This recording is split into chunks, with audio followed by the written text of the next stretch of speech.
Hey guys, Maniac here with GameAccess.net doing my last preview from the New York Comic Con. This time I'm going to be talking about what I saw of The Darkness 2. Now the 2Ks guys did a fantastic job of doing a presentation. It set up like a subway kind of booth. They were passing around masks and they were giving away little statues and everything else. I won a statue. I'm really happy about that. And I had a really good experience playing it. Now they has demoed it on the Xbox 360. The game will be out for the PC, the Xbox 360, and the PS3 in February. It was originally going to be out this month in October, but they delayed it until February. What I got to see was a lot of fun, actually. And this is coming off, I thought, I'd be perfectly honest, I saw the E3 demo back in June. I was kind of disappointed by that because I remembered reading reviews in PAX from the previous PAX. It actually showed a different level, and it seemed a lot more fun.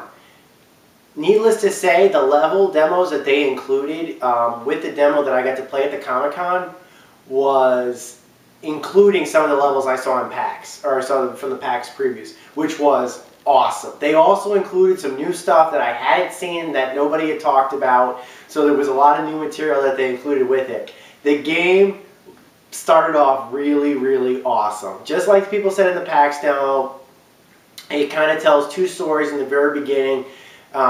It tells the story of how Jackie, who's voiced by a different actor now, which was kind of disappointing because I really liked Kuroko Vecchio's voice just as much as I liked Mike Patton as the Darkness. You know, internet meme there. And I did not like the fact that they changed the main actor, but it's just something I guess I'm going to have to get used to. It opened up just like in the original PAX demo where he's going around and he's at a Italian restaurant. Just as he's going to an Italian restaurant, Jackie is assaulted by a whole bunch of bad dudes. Along the way of being assaulted, it's a really cool on-rail segment that really invoked for me the opening to the first Darkness game where he's going through tunnels. He's basically being dragged out after being shot by one of his compatriots, by one of his fellow mafioso. He's being dragged out basically so that he would survive, and then you actually have to shoot while you're being dragged. It's a really cool moment, very much on rails. I liked it a lot because I thought it was really cool. And then finally Jackie allows the Darkness to come out, which brings out the new Darkness, or the upgraded Darkness, that's slightly different from the previous game in that it controls differently. It's still the same Darkness. The Darkness is the Darkness is the Darkness, but it controls a lot differently than it did in the first game. The whole control system was different from how it was in the first game. A is jump now. You basically have access to the demon arm immediately. You basically have access to the grip immediately, so you can impale things and grab things and throw them at people. And so you let it out, and then a Darkling will appear, and it's the same Darkling. It's going to be the same Darkling throughout the whole game, and he'll be assisting you through levels. So as you're going through the levels, you have the little Darkling helping you out, and you can actually rack up combos by if he's attacking somebody and you help him out, or if he assists you, you'll get more points for that. They actually are working very much on a point system in this game. Just like they announced at E3, there will be points for each individual levels and stuff like that. For each type of kill you get, you'll have a series of points. Those will allow you to unlock upgrades and stuff like that at upgrade points that you find along the game. In the E3 build I saw, it was actually listed as little red stones, I believe, or something along those lines. That kind of resembled heart stones, I think. But they might have changed that. I didn't see or make use of any of them in the Comic-Con demo, so I really don't know. But we got to see it broken up with, as the story is being told on that perspective, you could also hear that the story was also being told as Jackie was being held captive, literally staked to a wall. As the big baddie of the game itself, who I guess he's the leader of the Brotherhood, who wants the Darkness from Jackie. And he's basically trying to make Jackie do it. And the Darkness is doing his best to basically make it stay with, you know, he's telling me, he's like, if you leave, you know, if you make me leave you, then Jenny's lost forever and everything else, which is a very tense moment, very well done. And they basically use this as a plot device to break up the segments that we saw in the demo. Now, the demo is not consecutive parts of the game. It's broken up into various bits and pieces over the game. They just use that as their plot device, but I'm fairly certain that all of these segments will be in the final version of the game. We see Jackie fighting through a subway, which is a really cool moment. It's kind of like a destroyed subway. You have to fight your way through that. We see Jackie have to fight his way through tenements and back alleys and stuff like that, which was also pretty cool, I thought.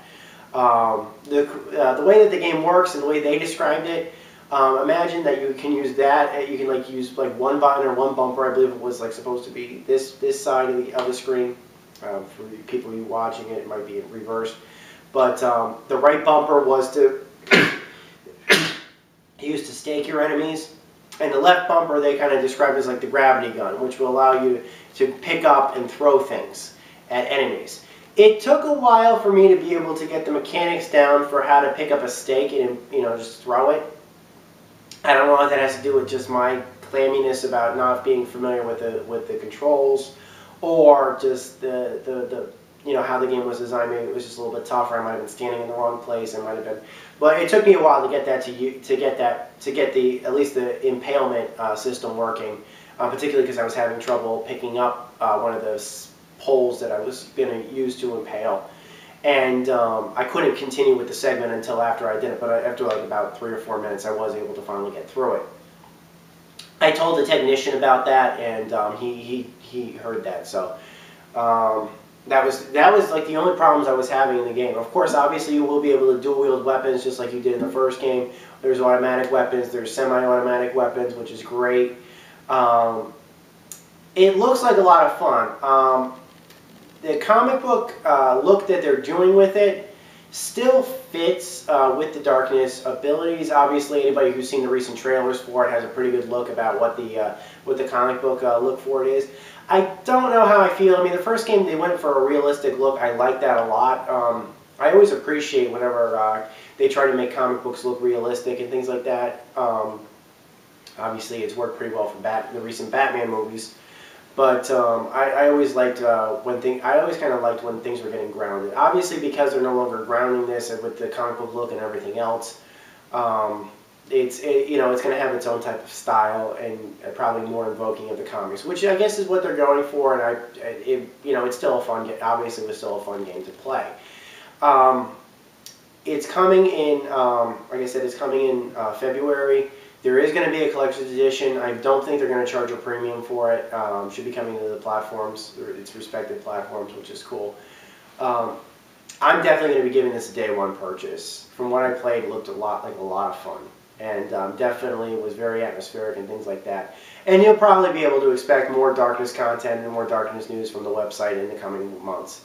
So that's what I got to take a look at the New York Comic Con. It was a lot of fun. I appreciate I'd like to say thanks to everybody at 2K for being as warm and welcoming to me. And they could have just said, "Hey, you're press, get him out of here" or something like that. He shouldn't be looking at this. Just let the fans do it. But I appreciate just how great they were the whole time I was there, and I'm really looking forward to picking up the game.